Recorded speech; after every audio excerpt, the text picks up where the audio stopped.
My name is Gerard Puccio. I'm the Department Chair of the Creative Studies Department and International Center for Studies in Creativity, and I have the pleasure to be with Sid Parnes and B. Parnes, and we'll take 20 minutes or so and toss out some questions and understand a bit more of your wealth of experiences as a pioneer in the field of creativity, Sid, and be as a participant in the field as well, watching it grow through these years. Right along. Yeah, curious to get your input as well.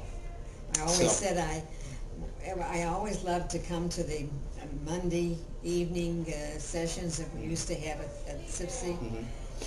But among all the master students, I never took a master's in creativity.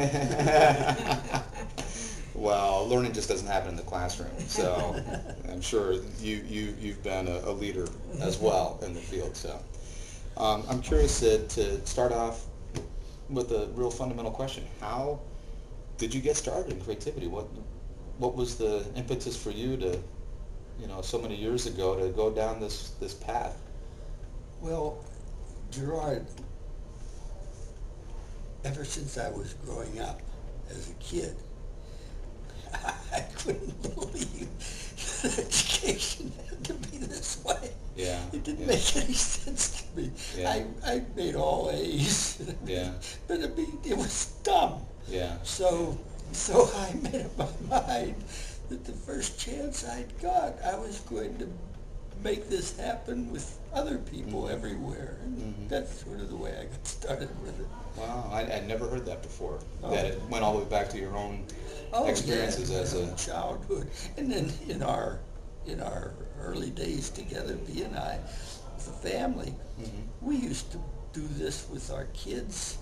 Every night I'd come home and Dad, we're going to play. I'd say, okay, well, who's going to decide the game and so forth. And we taught them to take that responsibility to do that.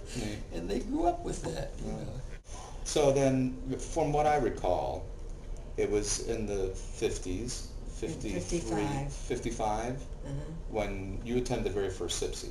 Oh, yeah. Now, how did you find out about the Creative Problem Solving Institute? The people I was in the School of Retailing at that time in Pittsburgh, and one of the people there knew me real well, and she came up and she said, I have this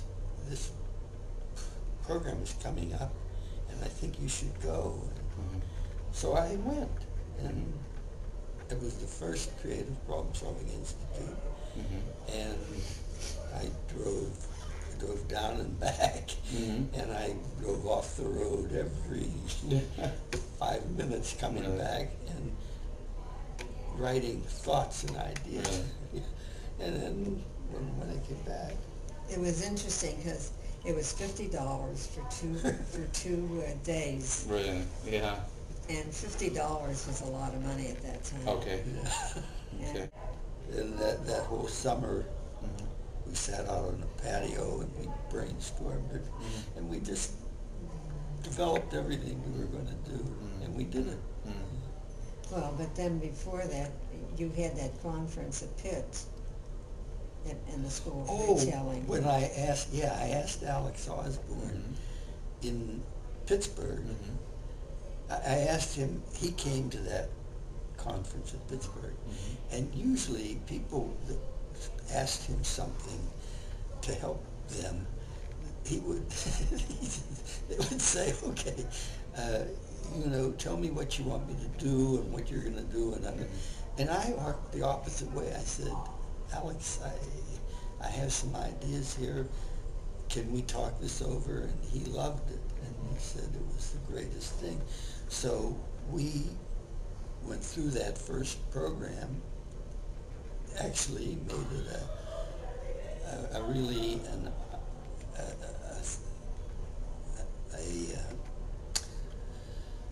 well, we invented it, Bob Berner and I, and Alex, and made it happen and saw it work. And then that's the way it all began.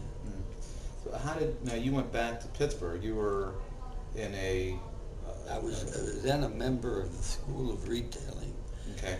which was a unique school of retailing, the only one in the country or anywhere. Okay. And it was not Bob Bernard, but Al what? Well, the guy who was in charge of that. It wasn't Bob Bernard. And he saw that this thing worked. And he asked me to do it some more with it, bring in executives from all over the country and have workshops on this. And that's where it goes. So how did you migrate from Pittsburgh to Buffalo then? And when did that happen? How did that unfold? Happened. Alex was a very, he was killing himself trying to get somebody to go do this with him. He was vice chairman of the council of Buffalo. University of Buffalo. University of Buffalo. Yeah. But even with that position, they wouldn't do anything on this. They thought it was all craziness. And they thought, they said, you're an advertising man, Alex, and we love you and all that, but this isn't your cup of tea. Well, he said, I'm going to show them that it is. And so he says, right at that point, he met me. And he saw what I was doing and what I could do. And he said, will you come and be the first director of creative education at Buffalo? And I said, sure. And he said, okay. Then what happened was, once Bob Berner came into the picture, he was dean of Miller Fillmore College, and you were under Jenny Graham. Yeah, Jenny Graham was the retailing department chairman. And I knew Jenny Graham, and she said, let's start a course in creativity in the retailing department. And I said, fine. And so we started it. Yeah, I'm curious about that, how you... The president of UB... Was it Bulger at that time? Bulger. Yeah. No, wait. Fretwell, wasn't it? Fretwell? Fretwell, okay. Bulger came after Fretwell. Yeah. Okay. And Fretwell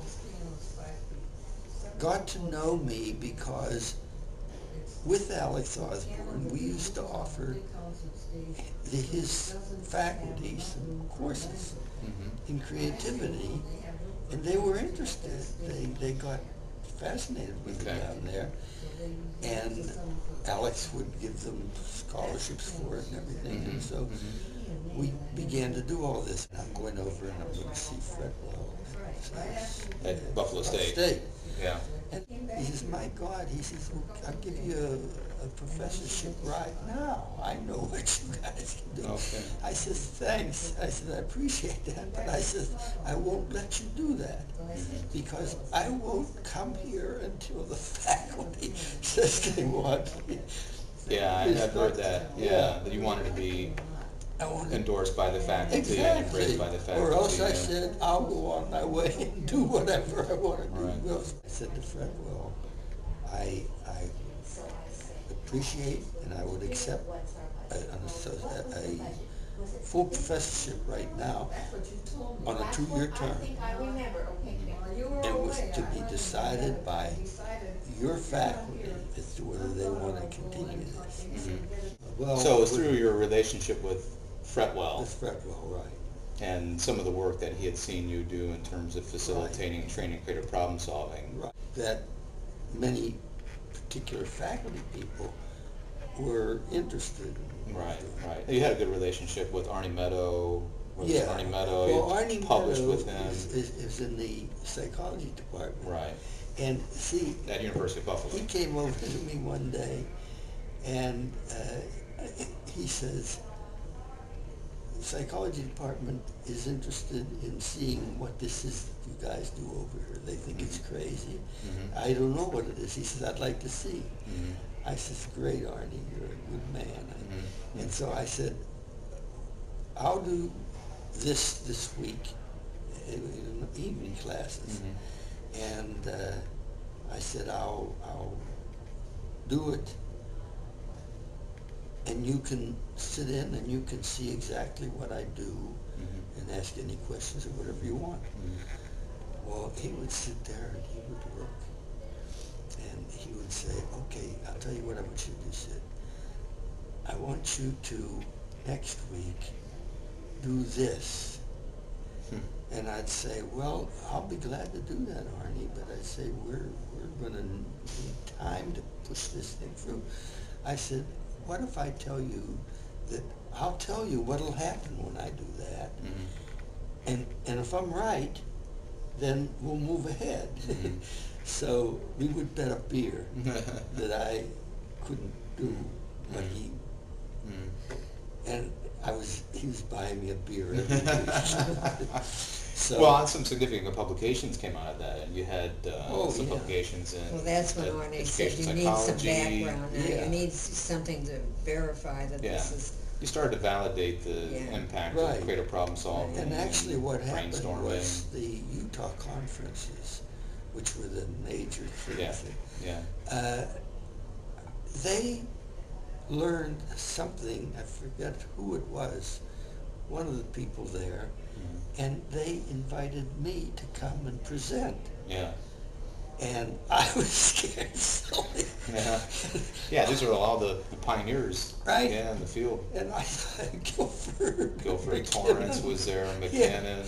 So I'd like you to talk a little bit about the Creative Studies Project. And the Creative Studies Project, in my opinion, still is one of the most robust studies really to look at. Can you make a significant difference in people's abilities to think creatively and other skills, divergent thinking, other problem-solving kinds of skills through deliberate training? Exactly. So can you talk a little bit about the Creative Studies Project and what happened with that, what you saw the impact to be, the changes you saw in students? Let me start with Guilford, because he was the father of the creativity testing, Torrance and some of the others came along too, but he was the first one, and I said, and I saw that he was interested in what I was doing, and he said, this seems to be great, that you can do this and so on.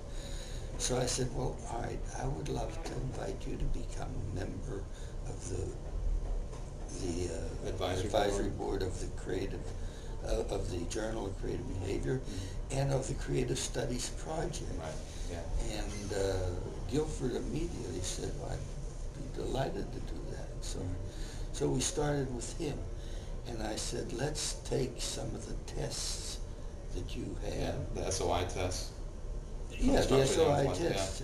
And I said, let's evaluate what we were doing here. And he said, that's great. And so we did it. And we got very effective results. And not total. I mean, some of the particular skills, it showed that we didn't make any change. But he understood this, and he helped me understand that that's the way it works. And we'll look and see what we can do in those areas. So, and that's how it all began. I remember you telling stories about the comments that other faculty members at Buffalo State would make about the students who were in the Creative Studies Project that were in their classes. You said that they would comment about how they would stand out in class, or how they could identify. Oh gosh, you have to tell, you've been involved in the creativity classes. What were some of those stories that other faculty were sharing with you? They did notice a certain difference in those students, their personality, as well as the carryover into the studies that they were doing, that they were looking into things more so than the ordinary student. They would say that I notice when I have one of your students, this is what happens, and then they would say things like that. There was different kind of behaviors they displayed in the Yeah, classroom. right. They thought more deeply, or I remember you said they asked questions, they were more flexible thinkers. Those behaviors were, I think the word used is really quite accurate, that's a carryover effect. Yeah. Yeah. Well, along that line, not just thinking about the Creative Studies project, but both of you with all the experiences that you've had in terms of teaching creative problem solving, what do you see to be really the biggest effect that creative problem solving has on people once they learn it? What do you see what difference does it make for them? You know, what do you see the gift of creative problem solving to be? Well, let me tell you one story that pops to mind right away. I had a man in my class. It was a 2.5-day workshop, I think, that I was teaching. And he was giving me the hardest time. You know, whatever I did, he was fighting it and so on. And finally, I don't remember what I said. I keep trying and trying to get him to see. And he turned to me and says, wait a minute. He said, say what you said there again. And I said it. He said, you know what? He said, you've said to me now that everything in life is not black or white. There's shades of gray in it. I said, that's exactly it. He said, well, he just did a 180-degree turnaround.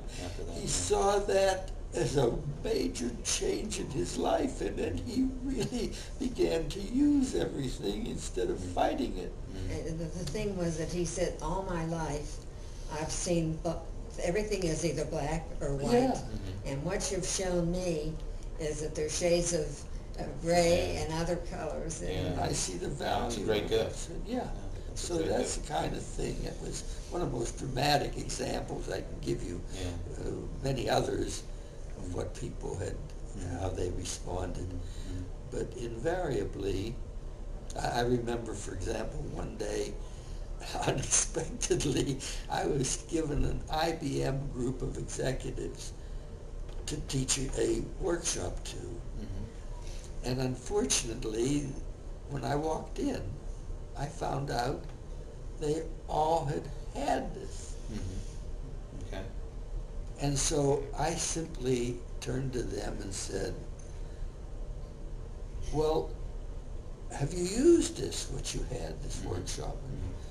Well, you know, they said it's changed some of the ways.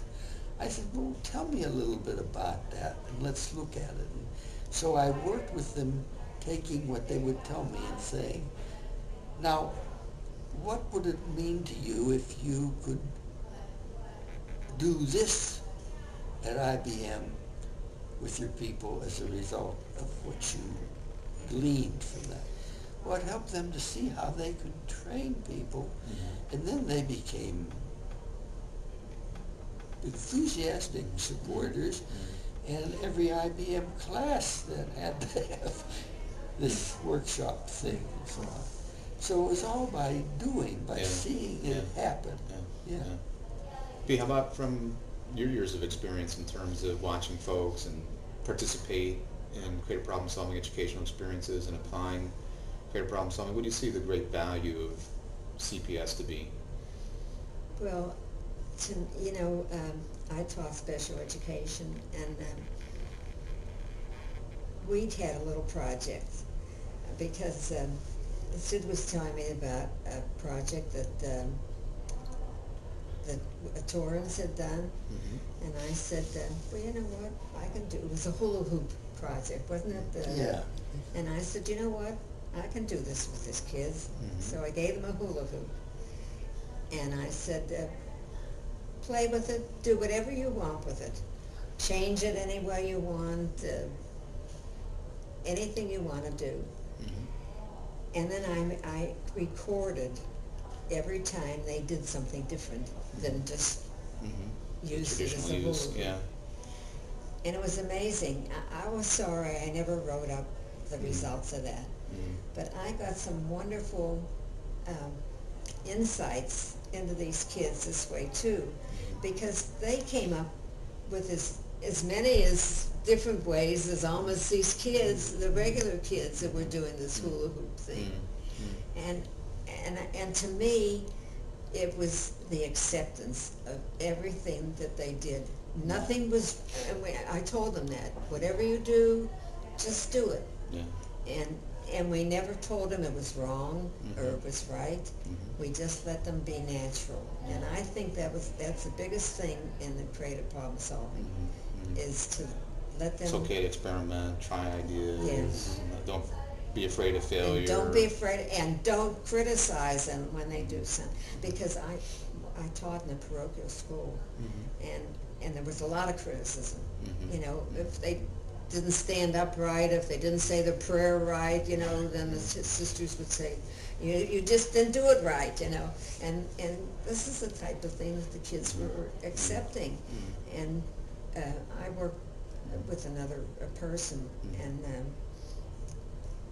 and we worked up a little curriculum for the teachers themselves, because as we worked with these children, we saw what they could do, and it was insights. It was like getting an X-ray into their heads. And we try to carry this over to the teachers and let them be a little more accepting and not criticize these children when they're not doing exactly what they're supposed to do. Good. And also, it opened up a lot of... we did a little experiment using Guilford stuff.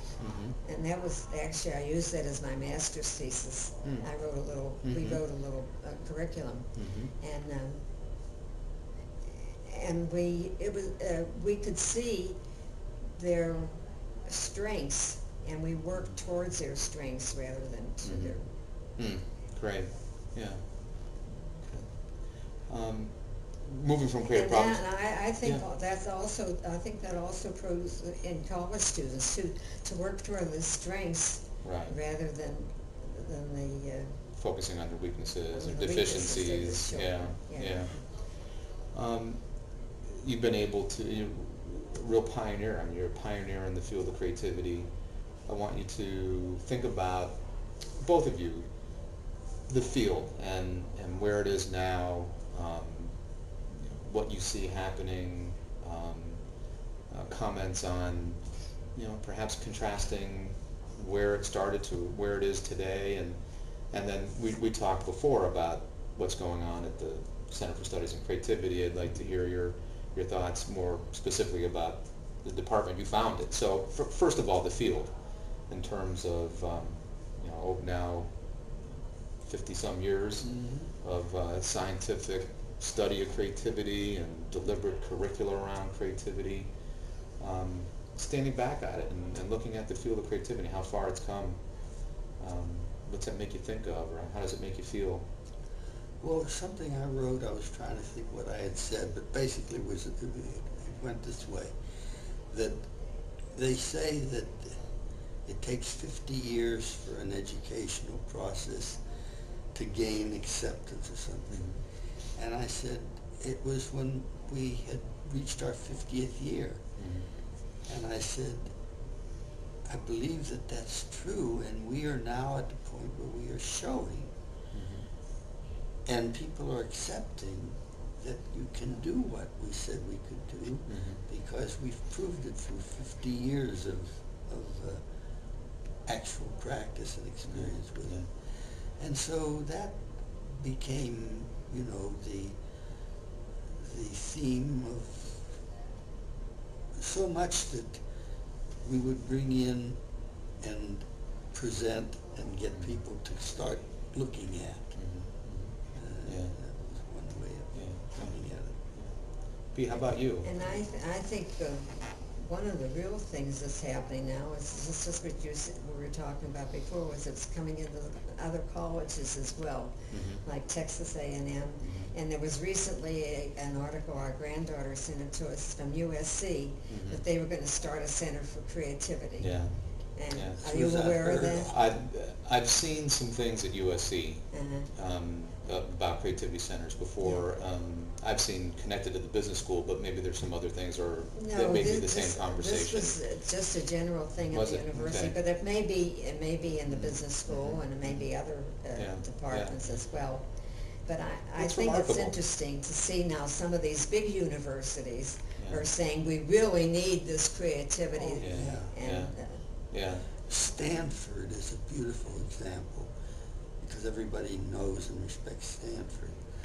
They have now taken creativity into their business department and their engineering department, because two of the people that we had with us for a long time was Bob McKim, Right. who was Remember that, yeah. engineering, and and John Arnold, wasn't he? John Arnold, yes, in the engineering too. But there's one other in the business, Adams, Jim Adams. Oh, and that's it. Conceptual blockbusting. Yeah, Adams. I'm blanking yeah. on his first name, but conceptual blockbusting, the author of You that see, book. Yeah. Yeah, well, that all came out of this. They're seeing what we were doing and beginning to apply it at Stanford, and Stanford became a model. Yeah. See? Yeah. And Joe McPherson, he was with Stanford Research Institute. Right. Right. I remember meeting Joe. Yeah. Yeah. Yeah. And all these people then became real advocates Yeah. of what we were doing. Well, it's come a long way. Oh, you know, yeah. it's hard not to bump into someone who hasn't done brainstorming before, participated in a brainstorming session, knows some of the rules. There's a whole shift in terms of, Right. in my opinion, more acceptance and recognition, not just acceptance, but recognition of the centrality of creativity in our lives today. So let's end by talking a bit about the Center for Studies in Creativity, Creative Studies Department. Now, you were sharing earlier, 67, you beat a Buffalo State. This is now 2008, so 40 plus years at Buffalo State. Any comments, thoughts about what you see happening there, feelings, impressions? Well, I see wonderful things happening, and just learning what you people are doing now is exciting to me, because you're pushing this to new levels and effective levels, and you're doing it by taking it to another level, but based upon the fundamental principles that we maybe evolved in our early thinking. And it's exciting to see that. And in the long distance learning, I think it's just wonderful that people are able to take the courses online, and then maybe spend a semester at state. That's right.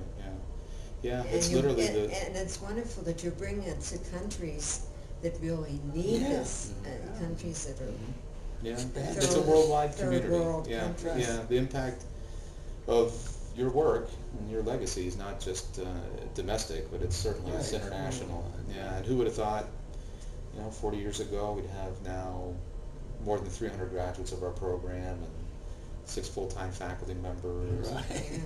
So thanks for starting this all. Well, Really thanks appreciate for it. you carrying it on. Well, he did didn't touch on that on the master's program when they got the master's program at State College. That was a real coup for him, because there was a lot of opposition, and we were doing a program in Minneapolis at the time, and he had to go home and. Well, tell that story. I've heard the story, but go ahead. No. This was mid-70s. The master's program was under review by the College Senate. Yeah. Right. I had asked the College Senate to do it, and because I learned that in the summer it was a different thing than during the academic year. And I realized that was what I had to do, was to hit it in the summer session. And so I asked there for that to happen. And Barbara Fry, was she the one? Well, I don't know if she was. I think she was the one who was in charge, because I remember asking her if I couldn't do it in the 1 week in the summer that they did it, And that was the only opportunity. And I said, well, I'm going to be in Minneapolis, but I'll come back, and I'll, if you will, schedule it to be done then. And she did. And so that was a real breakthrough, because then the faculty that I had come to know were there. And I got on the telephone as soon as I arrived back from Minnesota, and I called every one of them, and I told them this was going to be coming up, and I said, can you support me? Well, they, when the thing came up for evaluation, one of them would ask the question, well, he and Ruth Noller are the two faculty members in creative studies, and he's talking about having a master's program. We have 10 people in our department, and we don't have a master's. Yeah. So, and it's unusual. It's an undergraduate institution. The graduate program is not very common at Buffalo State. no, except the master's is fairly common. Anyway, they would turn to, somebody would say, you know, how can you do it? Somebody would say, hey, he says that he'll come and he'll do this in, and he'll talk to anybody you want him to talk to during the summer week that this thing is It's under review. under review. Yeah. And so, and he says he'll do it with just the number of students that he can say he'll do it with in that period of time. And so somebody would say something, and somebody else would say, well, if he says he's going to do it, why don't you let him do it and see what happens? And eventually they talked each other out of everything, you know. And out of their concerns and into support. Into support, right. Well, that would be a great coup. To go from no graduate program in the world Right. on creativity to now a graduate program, it really legitimizes Yeah. the And teachability of creativity. and I can thank this one vice president, I can't even remember which one it was, who said, let's do it. If it's doable, let's do it. Yeah, that's a great story. Yeah. That's a great story. Well, thanks for pushing that through. I wouldn't be doing what I'm doing now if you hadn't done that. So Thanks very much. pushing Thank you it very along, much. Yeah, because no, happy it's to. just Well, exciting. and you deserve a lot of credit too Yeah. for making that department what it is today. Well, Yeah. we had a good foundation to build off of.